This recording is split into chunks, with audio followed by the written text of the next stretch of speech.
স্বাস্থ্য খাতে বিএনপি 5% জিডিপির বরাদ্দ করতে চায়, যেটা এখনো 1%-এর নিচে। নিরাপদ লেক হতেই হবে এবং হবে। এতগুলি মেধাবী, প্রতিবাদী, সম্ভাবনাময় তরুণের প্রত্যাশা ধারণ করে কথা বলাটা খুব কঠিন, বক্তব্য রাখাটাও কঠিন। তো সেই কঠিন কাজটি করার জন্য আমি আপনাদের সামনে দাঁড়িয়েছি। এটা অনেক চ্যালেঞ্জও বটে, কারণ আমাদের তরুণরা অসাধ্য সাধন করেছে, ফ্যাসিবাদের কবর রচিত করেছে, ফ্যাসিবাদকে দেশ ছাড়তে বাধ্য করেছে, এখন একটা নতুন বাংলাদেশ বিনির্মাণ করতে চাইছে। এই যে বিভিন্ন প্রত্যাশা, আকাঙ্ক্ষা রাষ্ট্রে প্রতিষ্ঠিত করবার জন্য যারা সজাগ আছে, সচেষ্ট আছে, প্রত্যাশা নিয়ে আছে, তাদের ভাবনার সাথে নিজেকে অ্যাডজাস্ট করাটা অনেক কঠিন, অনেক কঠিন।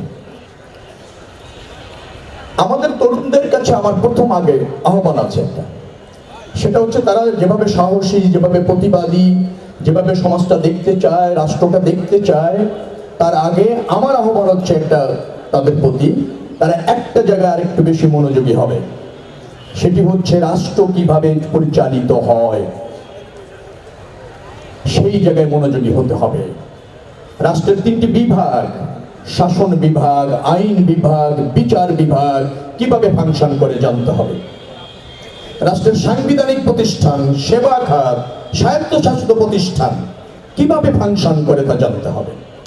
যখনই আপনি এটা জানবেন, তখন আমার বিশ্বাস আপনার প্রত্যাশাগুলি কোনটা দ্রুততম সময়ে পূরণ সম্ভব সেটা বুঝতে পারবেন, আর কোনটা পূরণ করবার জন্য রাষ্ট্রের নীতি নির্ধারণ প্রয়োজন সেটাও জানতে পারবেন, আবার কোনটা আসলেই আমাদের দেশে, আমাদের পরিস্থিতিতে একেবারেই সম্ভব না সেটাও জানতে পারবেন।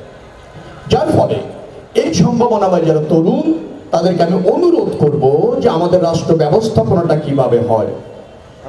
একজন আইন প্রণেতা, অর্থাৎ রাষ্ট্রে যদি 3টি বিভাগ থাকে, শাসন বিভাগ, বিচার বিভাগ, আইন বিভাগ, সেই আইন বিভাগের মেম্বার অফ পার্লামেন্ট হয় একজন সদস্য মাত্র। তার কোনো এক্সিকিউটিভ প্রকৃতপক্ষে ক্ষমতা নাই। তিনি সরকারের দৃষ্টিতে আনতে পারেন। বিদেশ থেকে দেশে রেমিটেন্সের টাকা আসে নিরাপদে, তাই আজই আপনার আপনজনকে বলে রাখুন, রেমিটেন্সের টাকা যেন শুধু নগদেই পাঠায়। রাষ্ট্রের দৃষ্টিতে আনতে পারেন, রাষ্ট্রের প্রতিষ্ঠানগুলি যাতে ফাংশন করে সে ব্যাপারে সজাগ থাকতে পারেন, চাপে রাখতে পারেন, আমলে আনাতে পারেন, সর্বশেষে আপনাদেরকে সাথে নিয়ে প্রতিবাদ করতে পারেন। এই হচ্ছেন একজন মেম্বার অফ পার্লামেন্টের মূলত দায়িত্ব। কিন্তু আমাদের ধারণা রয়েছে মেম্বার অফ পার্লামেন্ট একজন নির্বাহী ব্যক্তি, সব সমস্যার সমাধান তার কাছে আছে, তিনি সবই পারেন, ইচ্ছা করে করেন না, তার কাছে সমাধান নাই, এমন কোনো সমস্যা নাই, তিনি সরকারের অংশ, রাষ্ট্রের অংশ। এরকম বিভিন্ন ধারণা আমাদের তরুণদেরও আছে, আমাদের প্রবীণদেরও আছে, আমাদের নাগরিকদেরও আছে। এই জায়গায় একটু নাগরিকদের এবং তরুণদের সচেতন হলেই আমার বিশ্বাস আমাদের মধ্যে যে ভুল বুঝাবুঝি আছে, রাজনীতিতে ব্যর্থতার যে কথা বলা হয়, অথবা সমাজের যে জরাজীর্ণতার কথা বলা হয়, সেগুলি সমাধান করবার ক্ষেত্রে আমরা সবাই মিলে আরো বেশি কাজ করতে পারবো। আমাদের ভাবনাগুলি ভালো, কোনো সন্দেহ নেই, প্রত্যাশাটা আরো ভালো, দেশবান্ধব, জনকল্যাণ, জননিরাপত্তা সবই আছে। কিন্তু এটা বাস্তবায়নের প্রক্রিয়া সম্পর্কে যখন আমরা আরেকটু ভালো জানবো, তখন এইটা বাস্তবায়ন করবার জন্য তরুণরাও একটা উল্লেখযোগ্য ভূমিকা রাখতে পারবে। ডেফিনেটলি একজন মেম্বার অফ পার্লামেন্টের কাছে সব আশা, সব ভরসা, সব দাবি ছেড়ে দিবে না। যেমন আরো ভালো হতো, যেহেতু আজকের এই তরুণদের উদ্যোগে বিএনপির মনোনীত প্রার্থী হিসাবে অথবা ধানের শীষের প্রার্থী হিসাবে আমি এসেছি, তার আগে বিএনপি 13th জাতীয় সংসদ নির্বাচনে কি অঙ্গীকার ব্যক্ত ইতিমধ্যে করেছে সেটা যদি আপনারা একটু জানতেন, তার আমার মনে হয় যে আরেকটু ভালো হতো, আরেকটু ভালো হতো। এর অনেক সমস্যার সমাধানে বিএনপি অঙ্গীকার করেছে।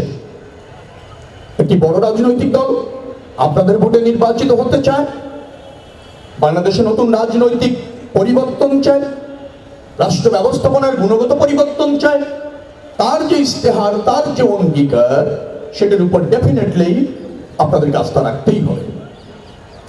যদি বিএনপি সে আস্থা পূরণে ব্যর্থ হয়, আবারও আপনাদের জনসমর্থন থেকে বঞ্চিত হবে, অথবা আপনাদের প্রতিবাদ প্রতিরোধের সম্মুখীনও বিএনপি হতে পারে। অতএব এ পর্যায়ে আপনাদেরকে আস্থা রাখতেই হবে। যেমন শিক্ষা নিয়ে বলেছেন, প্রথমে একজন বলেছিলেন যে তিনি আইটি সেক্টরে কাজ করেন, স্কিল ম্যান পাওয়ার দেখতে চান। হ্যাঁ, স্কিল ম্যান পাওয়ারের জন্য বিএনপির কি করণীয় ইতিমধ্যে নির্ধারণ করেছে, জেনেছেন কি? শিক্ষা খাতে যে বিএনপি জিডিপির 5% বরাদ্দ করতে চায়, যেটা এখন 1%-এরও নিচে। স্বাস্থ্য খাতে বিএনপি 5% জিডিপির বরাদ্দ করতে চায়, যেটা এখনো 1%-এর নিচে। অর্থাৎ 5 গুণ যদি শিক্ষা এবং স্বাস্থ্য খাতের বরাদ্দ বিএনপি নিশ্চিত করে বাড়াতে পারে, এবং তা যদি সঠিক ভাবে ব্যবহার করতে জানে, ডেফিনেটলি শিক্ষার মান, স্কিল্ড ম্যান পাওয়ার তৈরি, রেমিটেন্স বৃদ্ধি, রপ্তানি বৃদ্ধি এবং আইটি সেক্টরের যে উন্নয়নের গুলি কথা বলছেন তা নিশ্চিত করা যাবে। যেমন ধরুন, শিক্ষার মান উন্নয়নে বিএনপি কি বলেছে? ওয়ান ট্যাব ওয়ান টিচার বলা হয়েছে, ওয়ান টিচার ওয়ান ট্যাব বলা হয়েছে, মাল্টিমিডিয়া বেস ক্লাসরুম, বাচ্চাদের ক্ষেত্রে বলা হয়েছে লার্নিং উইথ হ্যাপিনেস। আরেকটা কথা বলা হয়েছে, তৃতীয় ভাষা আপনাকে শিখতেই হবে, ম্যান্ডেটরি। তৃতীয় ভাষা যদি আপনি আরবি চয়েস করেন, আমরা জানতে পেরেছি এবং আমরা দেখেছি মিডল ইস্ট থেকে 3 গুণ রেমিটেন্স আসতে পারে। কারিগরি শিক্ষা বাধ্যতামূলক করা হচ্ছে। শিক্ষাকে 2 ভাগে ভাগ করা হয়েছে, উচ্চতর জ্ঞানলব্ধ শিক্ষা মানে গবেষণালব্ধ শিক্ষা, আর কারিগরি শিক্ষা। অর্থাৎ স্কিল্ড ম্যান পাওয়ার তৈরি করবার জন্য বিএনপি যেখানে ব্যত্যয় আছে তা পুনর্নির্ধারণ করে আগামী দিনে রাষ্ট্র পরিচালনা করবে বিধায় অঙ্গীকার করেছে। বিএনপি বলেছে যে 18 মাসের মধ্যে সে 1 কোটি লোককে কর্মসংস্থানের ব্যবস্থা করে দিতে চায়, কর্মসংস্থান সৃষ্টি করতে চায়। কিভাবে বলেছে? শিক্ষা এবং স্বাস্থ্যের মান উন্নয়ন, বেসরকারি খাতে প্রচুর বিনিয়োগ, বলেছে দেশের আভ্যন্তরীণ এবং বৈদেশিক বিনিয়োগ একই সাথে বৃদ্ধি করা। দ্বিতীয়ত বলেছে যে আমরা স্কিল্ড ম্যান পাওয়ারের জন্য নতুন বাজার ইতিমধ্যে অন্বেষণ করা, রপ্তানি পণ্যের নতুন বাজার বহুমুখীকরণ করার কথা বলেছে। তাতেই দেখা গিয়েছে যে 1.5 বছরের মধ্যে আমরা এই পরিকল্পনাগুলি করতে পারলে 1 কোটি মানুষের কর্মসংস্থান করা যাবে। অর্থাৎ বেকারত্ব দূর করবার জন্য বিএনপির একটি প্রকাশ্যে অঙ্গীকার। আরেকটি কথা আরেকজন বলেছেন, সেটি হচ্ছে ইলেকটিভ কথা বলেছেন। আমি সংক্ষেপে বলবো যাদের যে দাবিগুলি আছে।